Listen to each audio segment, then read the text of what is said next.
My dog is being insanely loud, so sorry if you hear him. I can't make him shut up. Today I wanted to talk a little bit about patience.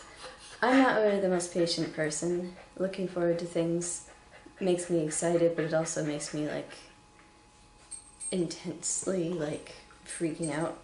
Not in a bad way always, but when I was looking forward to the Fault in Our Stars movie, I was, insanely looking forward to it, getting nervous, stupidly nervous over silly things. I at least can keep it under enough control that I'm not rude to people. There were some customers this week that I had that were impatient. And it's just, I feel like when I go shopping, I wait my turn and I don't treat the salespeople like they have to be paying attention to me at all times. This lady asked me where earrings were from, and she said, "Are they Peruvian?" Because we have a Peruvian gold exhibit. I guess that was her assumption. I said, "No, actually, they're from Guatemala." And she said, "Oh, so they're Mexican?"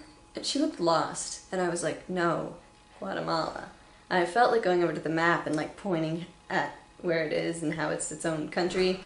Anyway, there was a lady who came up to the counter while I was taking care of an entire family and slammed her book down and was like, "I'm here, I'm ready to pay for this." And I kind of gave her a look and kind of smiled and was like, "Okay, but I'm helping." I continued to help the family because they were there first, and she just kept trying to say, "I'm here, I'm ready to buy this, can I buy this, who can I buy this from?" Finally my coworker said, while they're getting their cash or whatever, let me just take care of this lady. But then I told my coworker, we really shouldn't be doing that, because people who are being that impatient need to wait their turn, because they're not 5. They should know this already. But I feel like I've gotten really good at customer service over the years. I mean, I started out probably fine anyway, but I feel like I've gotten better because now I know how to treat people. I've always been, at least I think, I've always been nice and patient with people, but when people are being impatient with me, I make them wait their turn. I say, "Excuse me, I'm helping this person." And I feel like that's one of the things that I'm really good at, is politely telling people to be patient and wait a second, because there's no reason to rush when you're buying stuff in a museum gift shop. You shouldn't be rushing, and if you are rushing, maybe you shouldn't be buying something. Maybe you should come back, because sometimes there's a line and sometimes you're not first and you just have to deal with that. I'm reading Beloved. Not because John Green's talking about it, but I started reading it because I saw that he was talking about it, and I was like, well, I have this book, so now's a good time to read it. And obviously he talked about it weeks ago, so that's why I wasn't trying to rush. Anyway, doesn't matter. But I'm reading Beloved, and I'm kind of close to the end now, and I really love it, which isn't surprising. I mean, it's a Pulitzer Prize-winning novel and everything, but I really love it. And so it's another one of those books where I'm going to finish it and then I'm going to be kind of sad because I've enjoyed it so much. It's spooky, and I like spooky.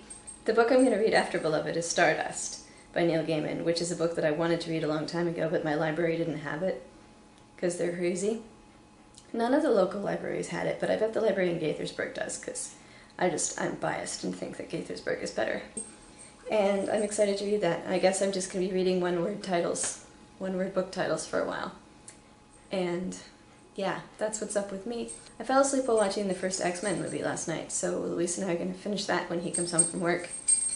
It's the last half hour, but I fell asleep and I didn't want to miss the end or pretend that I was awake, or yeah, it would have been worse if I had just slept through it.